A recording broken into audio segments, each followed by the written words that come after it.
Hello guys, आपका मेरे channel smart study में स्वागत है।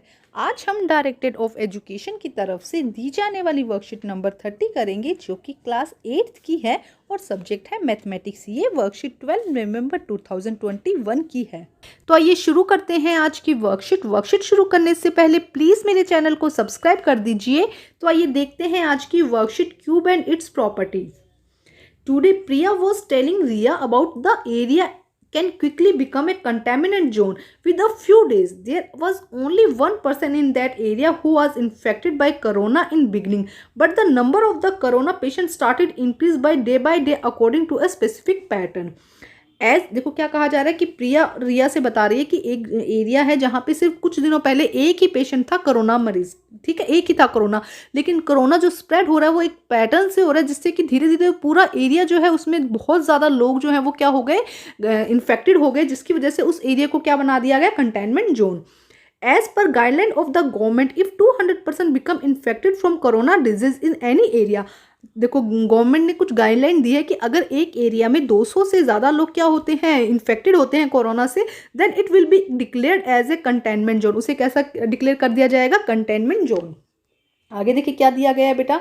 अभी यहाँ पे कहा गया था कि एक पैटर्न के थ्रू क्या हो रही है, जो कोरोना डिजीज है वो स्प्रेड हो रही है, तो उसी पैटर्न को बताया गया है। This pattern was something like this. On first day only a single person infected. First day क्या है, सिंगल पर्सन क्या है, इन्फेक्टेड है। And second day number of people infected increase by the sum of the next consecutive odd number. 2 odd number को क्या, जो लगातार odd number आ रहे हैं उससे क्या हो रहे हैं, इफेक्ट हो रहे हैं। उसके बाद नेक्स्ट 3 डे क्या आता है, sum of the next 3 day consecutive number आ गया। 4th डे पे क्या कहा जा रहा है कि नेक्स्ट 4 कंसेक्यूटिव ओड नंबर आ गया। अभी इसको हम यहाँ से अच्छे से समझेंगे। देखो क्या कहा गया है, यहाँ पे क्वेश्चन को हम करेंगे, how many days will the area mention above the become a contaminant zone. अभी इसको हम यहाँ से रिलेट करके इसका आंसर करेंगे। तो देखो क्या कहा गया है बेटा, first day first odd number, उन्होंने कहा कि पहले दिन कितने लोग उससे इन्फेक्टेड थे, 1। दूसरे दिन क्या कहा उन्होंने, 2 कंसेक्यूटिव ओड नंबर, मतलब कि 3 और 5 को जब ऐड किया तब कितना आया, 8। तो फर्स्ट डे कितने लोग इन्फेक्टेड थे, 1। सेकेंड डे कितने लोग हुए, 8। थर्ड डे पे उन्होंने कहा है कि 3 कंसेक्यूटिव ओड नंबर, मतलब कि 7 + 9 + 11 कितना हो गया, 27। थर्ड डे पे कितने लोग इससे इफेक्टेड हुए, 27। इसी तरह नेक्स्ट 4 लेते हैं तो हम लेंगे, इसमें क्या आ जाएगा, 13 + 15 + 17 + 19। तो नेक्स्ट डे कितने लोग इन्फेक्टेड होंगे बेटा, 64। इसके बाद 5th डे पे क्या हो जाएगा, देखो 5th डे पे हम करते हैं, यहाँ पे कितना आएगा, 21, 23, 21 + 23 + 25 + 27 एंड +29।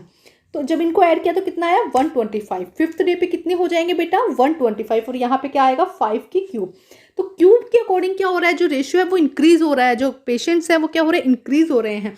तो यहाँ पे नेक्स्ट क्वेश्चन कहा गया है कि देखो ये चीज समझो कि किस तरह इसका पैटर्न बढ़ रहा है। पहले दिन 1 थे, दूसरे दिन 8 हुए, फर्स्ट डे क्या था, 1 पेशेंट था, सेकेंड डे क्या हुए, 8, third 27, 4th day 64 and 5th day कितना हुआ, 125 जो पेशेंट थे वो क्या, जो इन्फेक्टेड हो गए लोग कोरोना से। ये कौन से डे थे, 5 डे। अब यहाँ पे ये पूछा गया है कि कितने दिनों में उसे कंटेनमेंट जोन बना दिया जाएगा, डिक्लेयर कर दिया जाएगा। क्योंकि अभी हमने पढ़ा कि जब 200 से ज़्यादा लोग हो जाते हैं, 200 पीपल हो जाते हैं या उससे ज़्यादा लोग हो जाते हैं, तब उसको क्या कर दिया जाता है, कंटेनमेंट जोन बना दिया जाता है। तो 5 डेज में 5 की क्यूब करी थी तब कितना आया था, 125। उसके बाद नेक्स्ट अगर हम 6 कंसेक्यूटिव और नंबर को ऐड करेंगे तो कितना हो जाएगा, 216। तो मतलब कि 6 डेज, 6वें दिन क्या कर दिया जाएगा, उस एरिया को कंटेनमेंट जोन बना दिया जाएगा, 6 डे, ठीक है। तो ये हो जाएगा इसका आंसर। देखो ये इससे लिंक है और ये यहाँ पे इससे लिंक है। आइए अब हम करते हैं क्वेश्चन आंसर। आज की वर्कशीट बहुत आसान है, सिर्फ थिंकिंग बेस्ड है कि आप इसे सोचिए। तो आइए देखते हैं, after the formation of the contaminant zone will the number of the corona infected patients stabilized or will be increase or decrease at the same rate? Also explain the reason for your answer.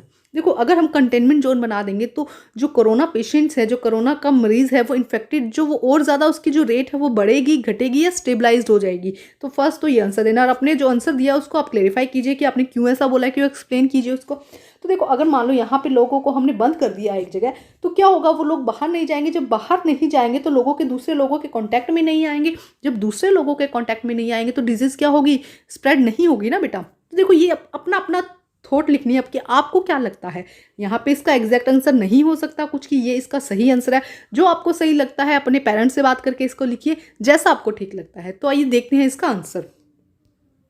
तो देखिए बेटा, इस तरह से इसका answer हम लिख सकते हैं। देखिए क्या लिखा गया है, the number of the corona patient में decrease after formation of containment zone, कि नंबर ऑफ जो कोरोना पेशेंट है वो क्या डिक्रीज हो सकता है। इट मे बी पॉसिबल, हम इसको श्योरिटी के साथ नहीं कह सकते हैं, it may be possible because corona patient will be close in their home. जो कोरोना पेशेंट है वो क्या होंगे, अपने घर में स्टे करेंगे, क्लोज हो जाएंगे, so that the corona virus will not spread and will not effect other. तो क्या होगा, दूसरे लोगों को इन्फेक्ट नहीं करेगा, जिससे कि क्या होगा, शायद जो स्पीड है, जो रेट है, वो क्या हो जाएगी, कम हो जाएगी। आइए अब करते हैं क्वेश्चन नंबर 2। देखिए क्वेश्चन नंबर 2 क्या दिया गया है बेटा, What do you think the government should declare the area mentioned above as a contaminant zone after how many people are affected from the corona? कि आपको क्या लगता है कि कितने लोगों को जो कोरोना से इन्फेक्ट हो जाते हैं, उस एक एरिया में कितने लोगों को अगर वो कोरोना से इफेक्ट हो जाते हैं तो उसको कंटेमिनेंट जोन बना देना चाहिए। तो आपको क्या लगता है कितने लोगों को, क्योंकि देखो गवर्नमेंट ने क्या डिक्लेयर किया है कि 200 अगर 200 पीपल अगर एक एरिया में कोरोना से इफेक्ट हो जाते हैं तो उस एरिया को हम कंटेनमेंट जोन बना देते हैं। तो आपको क्या लगता है, तो देखो 200 ठीक है कि 200 लोग अगर एक एरिया में इफेक्ट हो जाते हैं तो उसे कंटेनमेंट जोन बना देना चाहिए। अगर आपको लगता है तो 150 लिख दीजिए, लेकिन 200 ठीक है, जब गवर्नमेंट ने डिसाइड किया तो मुझे भी ये ठीक लगता है। बाकी आप देखिएगा कि आपको क्या लगता है। अब हम करते हैं question number 3। If the total number of the resident in the area mention above 3025, then according to the above pattern, जो यहाँ पे पैटर्न दिया गया था, after how many days the entire area will become corona infected. तो कितने days में, जो अगर एक एरिया में 3025 पीपल रह रहे हैं, तो जो ऊपर वाला पैटर्न है उसी पैटर्न के अकॉर्डिंग अगर कोरोना स्प्रेड हो रहा है तो कितने दिनों में पूरा एरिया कंटेनमेंट जोन बन जाएगा, पूरा एरिया के जो सारे लोग हैं वो क्या हो जाएंगे, इफेक्टेड हो जाएंगे। तो आफ्टर 15 डेज, 15 की क्यूब होती है 3025, तो आफ्टर 15 डेज सारे के सारे जो लोग हैं उस एरिया में वो क्या हो जाएंगे, कोरोना इफेक्टेड हो जाएंगे, इन्फेक्टेड हो जाएंगे। अब question number 4, does the number of the corona infected patient always increase according to the above mention pattern और कैन बी अनदर पैटर्न, और can the number of the corona patient increase without any pattern. तो जो corona patient का जो number increase हो रहा है day by day, क्या वो इसी पैटर्न के साथ हो रहा है या बिना किसी पैटर्न के साथ हो रहा है या किसी और पैटर्न के साथ भी हो सकता है। तो बेटा कोई पैटर्न होना इसका जरूरी नहीं है। जो एक कोरोना पेशेंट है, देखो यहाँ पे समझते हैं, एक कोरोना पेशेंट है, मान लो ये अगर ये एक के कॉन्टैक्ट में आया तो सिर्फ ये यहीं तक स्प्रेड होगा। अगर ये कोरोना पेशेंट 10 लोगों के कांटेक्ट में आ गया तो वो 10 लोगों को डिजीज कर देगा। तो इसका कोई पैटर्न नहीं है, एक को भी कर सकता है, एक को नहीं भी कर सकता, और 10 लोगों को या उससे ज़्यादा लोगों को भी कर सकता है। कंफर्म योर आंसर, अपने आंसर को आप आंसर को क्लैरिफाई कीजिए। तो आइए देखते हैं इसका आंसर क्या हो सकता है। तो देखिए बेटा answer number 2, even without any pattern the number of patient can increase. कोई पैटर्न होना जरूरी ही नहीं है, because this disease depend on how many people have come in the contact with the sick person. Sick या infected person लिख दीजिएगा यहाँ पे कि इन्फेक्टेड पर्सन के साथ में कितने लोग कॉन्टैक्ट में आए हैं। आप चाहे तो यहीं तक आंसर लिख दीजिएगा, इसको अगर एक्सप्लेन करना है तो लिख दीजिएगा कि कितने लोगों के साथ में कॉन्टैक्ट आया है। If the sick person has come contact with less people, अगर कम लोगों के साथ में कॉन्टैक्ट किया then the disease will spread less. If the sick person has come in contact with more people then the disease will spread more, ज़्यादा फैलेगी। तो देखो इजी आंसर है कि अगर कम लोगों के कांटेक्ट में आए तो कम फैलेगी, ज़्यादा लोगों के कांटेक्ट में आए तो ज़्यादा फैलेगी।